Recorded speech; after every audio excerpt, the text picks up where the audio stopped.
दोस्तों royal tiger Bengal को 1973 में भारत का राष्ट्रीय पशु बनाया गया था। टाइगर से पहले भारत का राष्ट्रीय जानवर शेर था। यहाँ सवाल यह है कि आखिर शेर से राष्ट्रीय पशु का दर्जा क्यों छीना गया? क्या बाघ जंगल के राजा से भी ज्यादा ताकतवर होता है? मान लो अगर शेर और बाघ की लड़ाई हो जाए तो कौन जीतेगा, या शेर और शेरनी में कौन ज्यादा ताकतवर होता है? आज हम आपको इस वीडियो में ऐसे ही रोचक सवालों के जवाब देने वाले हैं। सबसे पहले जानते हैं कि शेर और बाघ में अंतर क्या होता है। दोस्तों टाइगर धरती पर सबसे तेज दौड़ने वाला प्राणी है। बाघ शेरों के मुकाबले ज्यादा लंबे, भारी और ताकतवर होते हैं, जबकि शेर बाघों के मुकाबले ज्यादा ऊंचे हैं। एक टाइगर का वजन 250 से 465 किलोग्राम तक हो सकता है, वहीं एक शेर का वजन केवल 170 से 360 किलोग्राम तक ही होता है। और केवल आकार में ही नहीं, शेरों के मुकाबले बाघ का दिमाग भी 25% बड़ा होता है। शेरों की तुलना में बाघों के दांत भी ज्यादा नुकीले और मजबूत होते हैं। बाघ के पंजे का एक झटका भालू की खोपड़ी को तोड़ने के लिए काफी होता है। दोस्तों बाघ शेर के मुकाबले ज्यादा चुस्त, फुर्तीले और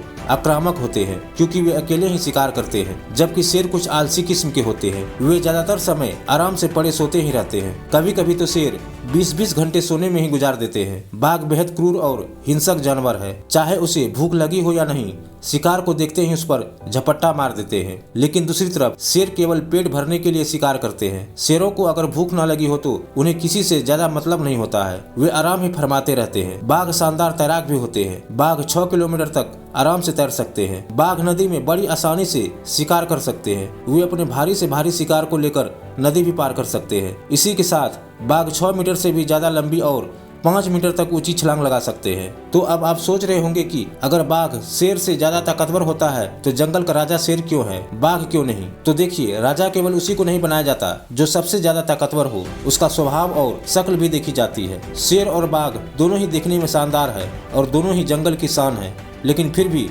शेर तो शेर ही है। सिंह जहां विराजमान हो जाते हैं वहीं स्थान सिंहासन बन जाता है। शेर की सबसे प्रभावशाली चीज है उसकी गगनभेदी दहाड़, जो 8 किलोमीटर दूर तक भी सुनी जा सकती है। ऐसी दहाड़ बाघ की नहीं होती।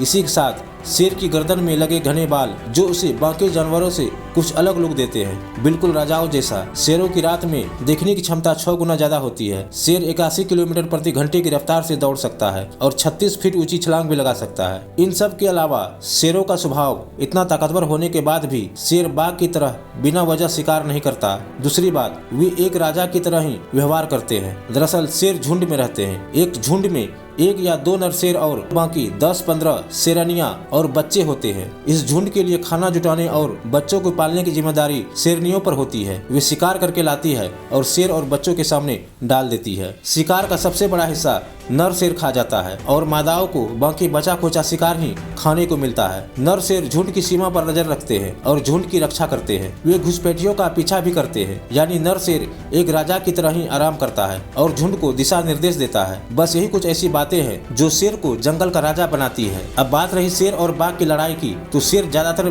बड़ी बड़ी झाड़ियों के बीच पाए जाते हैं और बाघ घने जंगलों में। तो ऐसे में दोनों की लड़ाई हो भी नहीं सकती है, और अगर होती भी है तो कौन जीतेगा, तो इस बात पर निर्भर करेगा कि लड़ाई कहाँ हो रही है। जैसे अगर घने जंगल में लड़ाई हो तो बाघ के जीतने के आसार ज्यादा हो जाते हैं, क्योंकि बाघ छिपकर घात लगाकर हमला करने में बड़े माहिर होते हैं। साथ ही बाघ की प्रैक्टिस भी ज्यादा होती है, क्योंकि वे ज्यादातर अकेले ही शिकार करते हैं, जबकि शेर खुद कम ही शिकार करता है। वह शेरनियों के लाए खाने पर ज्यादा निर्भर रहता है। लेकिन फिर भी ये नहीं कहा जा सकता है कि शेर और बाघ में कौन ज्यादा ताकतवर होता है। अब बात करते हैं कि शेर और शेरनी में कौन ज्यादा ताकतवर होते हैं। तो आपको बता दें कि शारीरिक तौर पर शेर शेरनी से बड़ा होता है, लेकिन शेरनी बहुत ही अच्छी शिकारी होती है। शेरनियां अपने समूह के लिए शिकार करती है। बच्चों को भी पालने की ज्यादातर जिम्मेदारियां शेरनी पर ही होती है। ऐसे में शेरनी एक बहुत ही अच्छी शिकारी बन जाती है। आमतौर पर वे नर शेर से ज्यादा चुस्त और फुर्तीले होती है। हालांकि नर शेर अपने झुंड को दुश्मनों से बचाते हैं। अगर शिकार बहुत बड़ा होता है तो वे शेरनियों की मदद से भी करते हैं। तो एक तरह से प्रकृति ने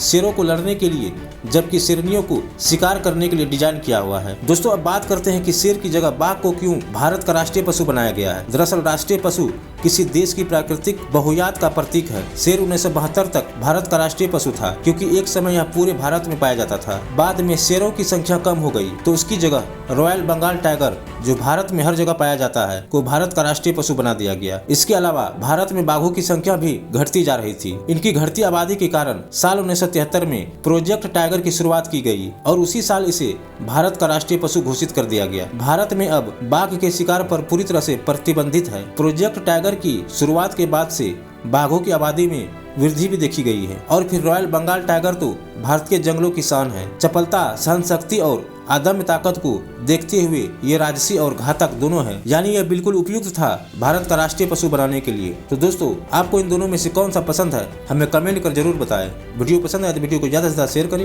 वीडियो को लाइक करें, साथ ही हमारे चैनल को सब्सक्राइब जरूर करें।